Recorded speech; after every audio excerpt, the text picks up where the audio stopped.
Science Galaxy के YouTube मंच पर पुनः एक बार आप सबका स्वागत है। और आज दिसंबर की पहली तारीख है। अब हम लोगों के पास समय बहुत कम बचा हुआ, केवल 2 महीने शेष हैं। इसलिए उन बच्चों के लिए आज विशेष संदेश है जिन्होंने अभी तक कम मेहनत किया है, या जो लोग अभी भी चाहते हैं कि उनको 90 प्लस मार्क्स मिले प्रत्येक सब्जेक्ट में, यानी 90% से अधिक मार्क्स पाने के लिए क्या करना पड़ेगा, कौन सी प्लानिंग करना होगा, कौन सी स्ट्रेटजी अपनाना होगा, क्या चैप्टर हमें देखना है, उन सब चीजों पर आज हम बात करेंगे। तो जैसा कि आप देख पा रहे हैं कि बोर्ड एग्जाम देने वाले विद्यार्थियों के लिए अंतिम योजना क्या होनी चाहिए और सफलता का क्या मंत्र होना चाहिए। चलिए हम बात करते हैं आप लोगों से इसी संबंध में कि क्या क्या प्लानिंग हम लोगों को करनी है। पहली बात तो यह है कि हम लोग देखें कि किस प्रकार से हमें 2 महीने में अपनी तैयारी करनी है। सब्जेक्ट वाइज हमें प्लान बनाना पड़ेगा और सीधा सा एक फार्मूला है कि जिस भी क्लास में आप हैं उसका कम से कम आधे घंटे, यानी अगर आप क्लास 10th में हैं तो आपको कम से कम 5 घंटे, और अगर क्लास 12th में है तो 5.5 से 6 घंटे की अगर प्रतिदिन की पढ़ाई आप करते हैं तो निश्चित रूप से इस 2 महीने के समय में हम पा जाएंगे 90% से अधिक मार्क्स। चलिए देखते हैं हमें किन किन टॉपिकों पर कितना ध्यान देना है। तो उसमें सबसे पहले हम आते हैं, जो बच्चे कम समय के लिए अपनी तैयारी करना चाहते हैं उसमें हम किन किन बिंदुओं को लेते हैं। चलिए सब्जेक्ट वाइज समझने का प्रयास करते हैं, ठीक है। सबसे पहले हम बात करेंगे इंटरमीडिएट क्लास के लिए, वो किसी भी बोर्ड के हों लड़के, उनके लिए हम लोग अपनी प्लानिंग देखते हैं। क्या प्लानिंग होनी चाहिए, आइए समझते हैं। सबसे पहले हमने लिया फिजिक्स विषय। फिजिक्स में हमारे पास कौन कौन से टॉपिक अगर हम सिलेक्ट करते हैं या पढ़ते हैं तो हम अच्छे नंबर पा सकते हैं। पहली बात तो है electric charges and field, electric field से संबंधित इसमें प्रूफिंग वगैरह खूब पूछी जाती है और प्रूफिंग के अलावा न्यूमेरिकल्स भी पूछे जाते हैं। इसके बाद में electric potential and capacitance. Electric potential से बहुत को सवाल आते हैं, जैसे इलेक्ट्रिक पोटेंशियल के सवाल होंगे ठीक उसी प्रकार से मैग्नेटिक फील्ड से भी संबंधित सवाल होते हैं। और इसके अलावा हम कैपेसिटेंस से संबंधित प्रश्नों को भी खूब अच्छी तरीके से देख लें, और रे ऑप्टिक्स के भी क्वेश्चंस खूब पूछे जाते हैं। इसके बाद में अगला है हमारा सेमीकंडक्टर्स।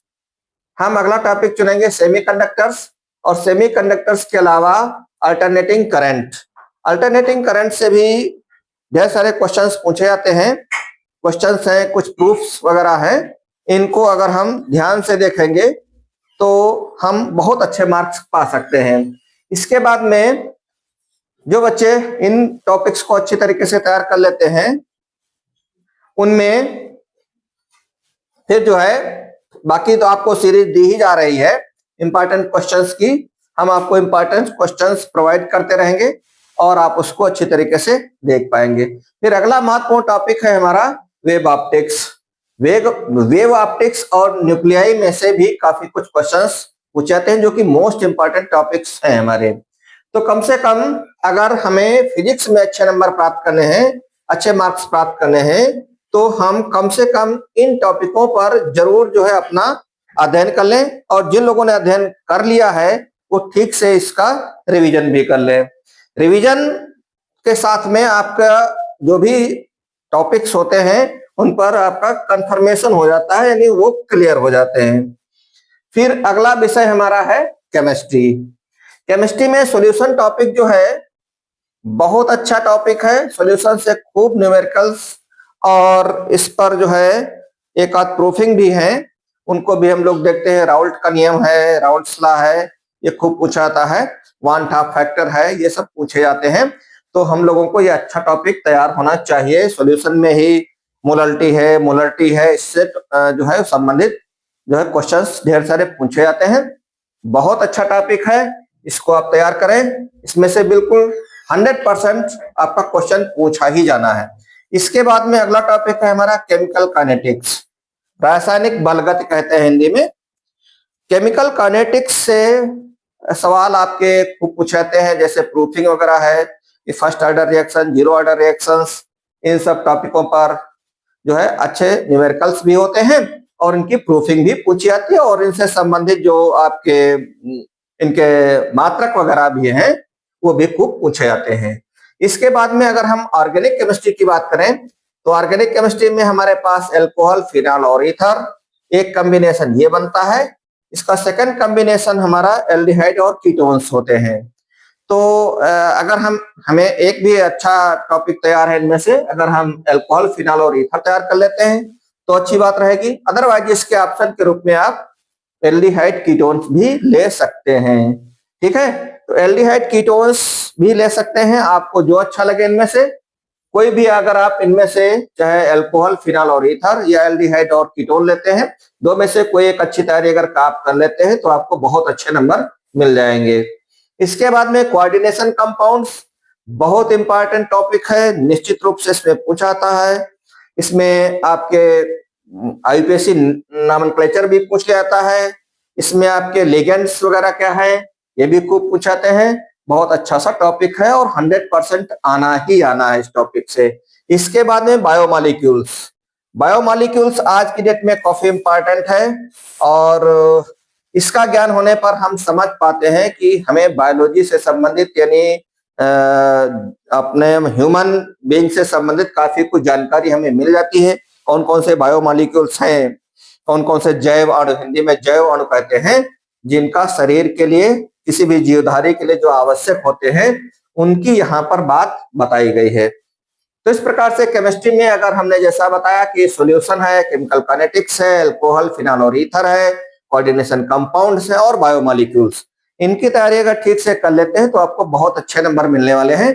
इसके अलावा हमारी आप माइंड मैप की अगर श्रृंखला आप देखते रहेंगे तो माइंड मैप की सीरीज और प्लस माइंड मैप की सीरीज के साथ साथ जो हम आपको बता रहे हैं नेम्ड रिएक्शंस, इतना अगर आप कंप्लीट कर लेंगे तो कम से कम 200 से 250 रिएक्शंस उसमें आराम से आप पा जाएंगे और अलग से कुछ भी समझ लो पढ़ने की जरूरत नहीं पड़ेगी। लेकिन जरूरी इस बात का है कि आप अच्छी तरीके से हमारा माइंड मैप और नेम्ड रिएक्शन वाले टॉपिक को जरूर देखिए, जितने भी समय मौका पाए उतना भी अगर आप देख लेते हैं, मैं दावा करता हूं, मैं कोशिश करूंगा कि ज्यादा से ज्यादा रिएक्शंस को उसी में इन्वॉल्व कर लें जिससे कि आप बहुत अच्छा कर सकें। चलिए आगे बढ़ते हैं अगले टॉपिक पर। अगला है हमारा विषय मैथमेटिक्स। मैथमेटिक्स में जो बहुत महत्वपूर्ण या जो बहुत आसानी से आप कर सकते हैं अपने सिलेबस के अंतर्गत, उसमें हमारा मैट्रिक्स है। मैट्रिक्स से बहुत से क्वेश्चंस पूछे जाते हैं और कोई कठिन नहीं है। जिसको जरा सी समझ भी बन जाती है तो मैट्रिक्स के क्वेश्चन बहुत ही इजीली कर लेते हैं।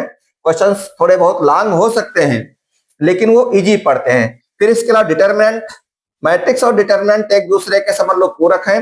ये दोनों टॉपिक बहुत ही इजीली हो जाते हैं। कभी कभी तो 6 नंबर तक के क्वेश्चंस इससे पूछ लिया जाया करते हैं।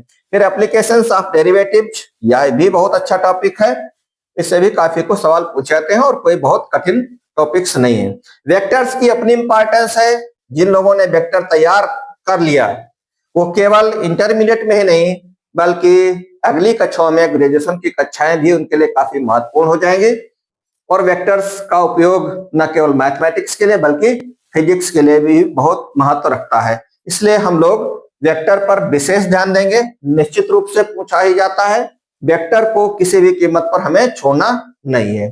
फिर आता है 3D ज्योमेट्री। 3D ज्योमेट्री से भी क्वेश्चंस ढेर सारे होते हैं और भविष्य के लिए भी ये लाभदायी चैप्टर होता है। इसके बाद में हम लोग अगर हो सके तो लिमिट ऑन कंटिन्यूटी और डिफरेंशियबिलिटी, इन टॉपिक्स को भी अगर अच्छी तरीके से कंप्लीट करते हैं तो भविष्य के लिए काफी फायदेमंद है और यहाँ इंटरमीडिएट के लिए तो ऐसा है ही। इसके अलावा यहाँ पर न्यूमेरिकल्स जो है वो तो 100% पूछे ही जाते हैं, छोटे और बड़े। किसी भी कंपटीशन एग्जाम में भी इस टॉपिक से खूब प्रश्न पूछे जाते हैं। इसके बाद में अब अगर हम लोग आगे बढ़ते हैं तो देखते हैं प्रोबेबिलिटी यानी प्रायिकता, हिंदी में प्रायिकता कह सकते हैं। डिफरेंशिएशन और इंटीग्रेशन, इनसे संबंधित सवाल प्रोबेबिलिटी तो हर जगह लगना ही लगना है, इसलिए इस टॉपिक को भली भांति पढ़ लें यहीं पर, क्योंकि भविष्य की कक्षाओं के लिए भी ये बहुत महत्वपूर्ण होता है और हमारे कंपटीशन एग्जाम के लिए भी महत्वपूर्ण है। इसलिए जो जैसा कि आपको बताया गया है कि प्रोबेबिलिटी है, इंटीग्रेशन और डिफरेंशियल इक्वेशंस, इन पर ढेर सारे प्रश्न पूछे जाते हैं बोर्ड परीक्षाओं में और हम अच्छे अंक प्राप्त कर सकते हैं।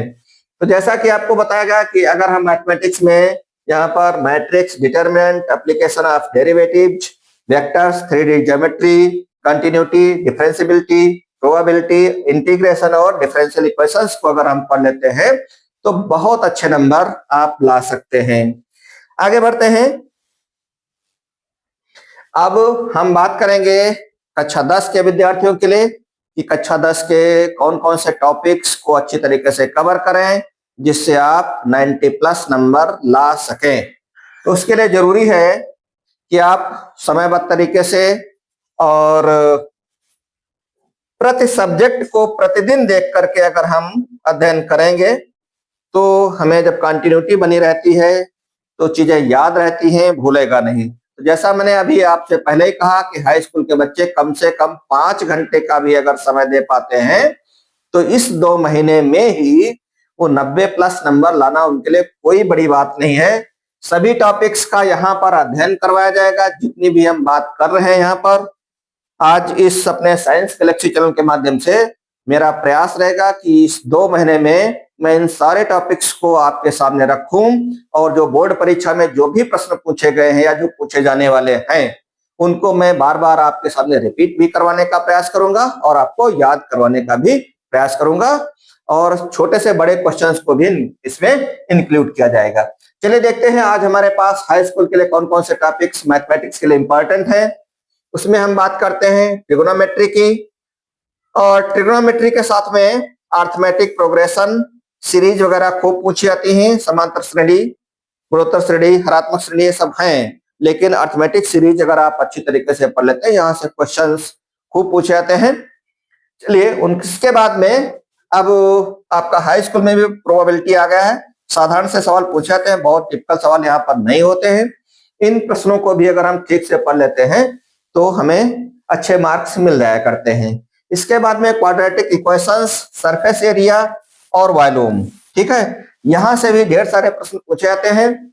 इन टॉपिक को बहुत कठिन नहीं है, इजी वे में आपको बताया जाएगा। आप तरीके से समयबद्ध तरीके से आप देखते रहिए हमारे चैनल को प्रतिदिन और उसमें आपको प्रतिदिन कुछ न कुछ नया ही मिलता रहेगा, ठीक है। चलिए आगे बढ़ते हैं। यहाँ पर इसके बाद में अगर हम हाई स्कूल में स्टैटिस्टिक्स अगर हम देखते हैं, स्टैटिस्टिक्स, इसमें यानी स्थित जिसको हम बोलते हैं क्या नाम, अरे उसको क्या बोलते हैं हिंदी में, हाँ, तो मैं बात कर रहा था इसको हिंदी में सांख्यिकी बोलते हैं। क्या बोलते हैं? सांख्यिकी। तो सांख्यिकी अगर अच्छी तरीके से तैयार है, मीन है, मॉड है, मॉडियन है, ठीक है, ये सब हमारे होते हैं इसमें। चलिए उसको भी हम लोग सीखेंगे, बहुत अच्छी तरीके से सीखेंगे, आपको बहुत अच्छी तरीके से पढ़ाया जाएगा, कोई डाउट नहीं, आप बिल्कुल निश्चिंत रहें। और फिर हाइट एंड डिस्टेंस, ऊंचाई और दूरी, ऊंचाई और दूरी से भी सवाल बहुत ही अच्छे सवाल हैं और वो प्रत्येक उसमें जो है पूछाते हैं। हम लोग इसको व्यापक एक एक सवाल बताएंगे आपको और जिससे कि आप कोई भी इसका एग्जाम्पल आएगा, कोई भी इसका न्यूमेरिकल आएगा, आपसे छूटेगा नहीं। तो चलिए ये तो रहा मैथमेटिक्स में। अब हम लोग आगे बढ़ते हैं साइंस में। साइंस में देखिए फिजिक्स, केमिस्ट्री और बायोलॉजी, ठीक है, ये 3 विषयों से संबंधित हमारी साइंस रहती है हाई स्कूल की। पहले कभी बायोलॉजी अलग हुआ करता था, फिजिक्स और केमिस्ट्री एक में रहता था, लेकिन आज के समय के हिसाब से हमारे तीनों जो है वो विषय, जिनको फिजिक्स, केमिस्ट्री और बायोलॉजी, तीनों को एक में मिलाकर के साइंस कहा गया है। चलिए देखते हैं कि फिजिक्स में हमें क्या क्या तैयारी करनी होगी। फिजिक्स में पहली बात तो यह है कि लाइट चैप्टर आप अच्छी तरीके से तैयार कर लें। लाइट अगर आपने तैयार कर लिया है तो आपका सेकेंड ईयर भी बहुत अच्छा जाएगा। इसलिए इसको किसी भी कीमत पर जितना भी आपको कंटेंट मिले उसको अच्छी तरीके से तैयार करें और लाइट के बाद में दूसरा है इलेक्ट्रिसिटी। ये ऐसे टॉपिक हैं जो आपका पीछा नहीं छोड़ने वाले हैं, चाहे वो हाई स्कूल हो या इंटरमीडिएट हो, दोनों के लिए आवश्यक है। इसलिए तो इसको हम अच्छी तरीके से पढ़ें ही पढ़ें, जैसे है कि हम अगली कक्षाओं के लिए भी तैयार हो पाए, अपने को तैयार कर सकें। इसके बाद में अगर हम केमिस्ट्री की बात करते हैं तो केमिस्ट्री में अम्ल, क्षार और लवण, एसिड, बेस एंड सॉल्ट्स। अम्ल, क्षार और लवण में से आर्हेनियस की धारणा है, आयनन किसे कहते हैं, ये सब हमारे टॉपिक्स बनते हैं छोटे छोटे। अम्ल और क्षार पहचानना, उदासीनीकरण क्या है, ये सब हम लोग देखेंगे इसके अंतर्गत। फिर इसके बाद में केमिकल रिएक्शंस। केमिकल रिएक्शंस हमें जो है उभय अपघटन क्या है, उत्क्रमणीय अभिक्रियाएं क्या है, प्रतिस्थापन अभिक्रियाएं क्या है, ये सब हम लोग देखेंगे। ठीक है। कार्बन एंड इट्स कंपाउंड, ये भी टॉपिक अपने में महत्वपूर्ण है। हाई स्कूल लेवल पर यहाँ पर पूछा जाएगा कि कार्बन और उसके यौगिक, कार्बन और उसके यौगिक में हमें यहीं पर पूछा जाता है, आईयूपीएसी नेमिंग आ जाएगा, होमोलॉगस सीरीज आ जाती है, होमोजेनियस सीरीज आ जाती है। कंपाउंड्स में इसमें जो है आपके क्या नाम, इसमें आपका एथिल अल्कोहल, मेथिल अल्कोहल, इससे संबंधित जो है काफी कुछ इसमें है, सिरका है या एस्टिक एसिड है, इन पर इसमें चर्चा की गई है, उनको हम लोग अच्छी तरीके से देख पाएंगे। इसके बाद में हम लोग बायोलॉजी के टॉपिक्स में आएंगे। लाइव प्रोसेस में आपको इसमें छोटे छोटे सब टॉपिक्स आते हैं, लेकिन सभी सब टॉपिक्स इसके इंपॉर्टेंट हैं। इसलिए अगर हम लाइव प्रोसेस को ही अच्छी तरीके से पढ़ लेंगे तो कम से कम ये मान करके चले कि 50% तो यही कवर कर लेता लाइव प्रोसेस ही। लेकिन अच्छी तरीके से तैयारी हो, इसमें आपका लाइव प्रोसेस में तमाम से वृक्क हैं, हृदय की काट है, ठीक है, ये सब खूब पूछा जाता है। तो चाहे वो हृदय की संरचना हो, वृक्क के कार्य हो, ठीक है, आहार नलिका हो, इन सब संबंधित जो है वो पूछे जाते हैं और इसमें हमारे बॉटनी के भी क्वेश्चंस रहते हैं। फिर इसके बाद में इसमें हमारा हाउ डू ऑर्गेनिज्म रिप्रोड्यूस, यानी यहाँ पर जीव जनन से संबंधित भी प्रश्न खूब पूछे जाते हैं और यहाँ पर लॉन्ग क्वेश्चन, शॉर्ट क्वेश्चन दोनों प्रकार के होते हैं क्वेश्चंस। और इसके बाद में लास्ट में आता है हेरिडिटी यानी आनुवांशिकता। ठीक है, तो हम लोग यहाँ पर आनुवांशिकता से संबंधित, मेंडल के प्रयोग से संबंधित हम लोग देखेंगे। चलिए, जितना हमने चर्चा किया ये सब हम आपको सारे कंटेंट्स उपलब्ध कराएंगे और अभी हम आपको लिंक भी देंगे हमारे टेलीग्राम चैनल का, वहां से आप जो है इसके जो भी हम बता रहे हैं उसका सब कुछ मटेरियल, सारा मटेरियल आपको उपलब्ध होता रहेगा समय समय पर, समय के साथ में सब कुछ आपको मिलता रहेगा। तो इस प्रकार से हम लोगों ने इसकी हमने चर्चा कर ही लिया है। एक बार पुनः बताते हैं कि समयबद्ध तरीके से, चरणबद्ध तरीके से हम लोग अध्ययन करेंगे।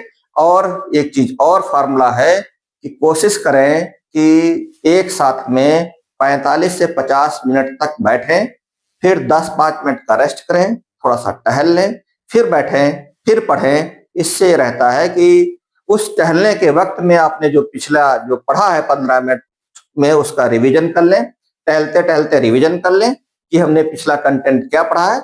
और जब उसको माइंड में रखेंगे और थोड़ा सा टहल करके और फिर आप बैठेंगे तो इससे आपको ताजगी का आभास होता है और आपको अगला जो पढ़ने जा रहे हैं आधा घंटा, पौन घंटे के लिए, वो भी आपको आसानी से याद रहेगा, उसको समझ में आएगा।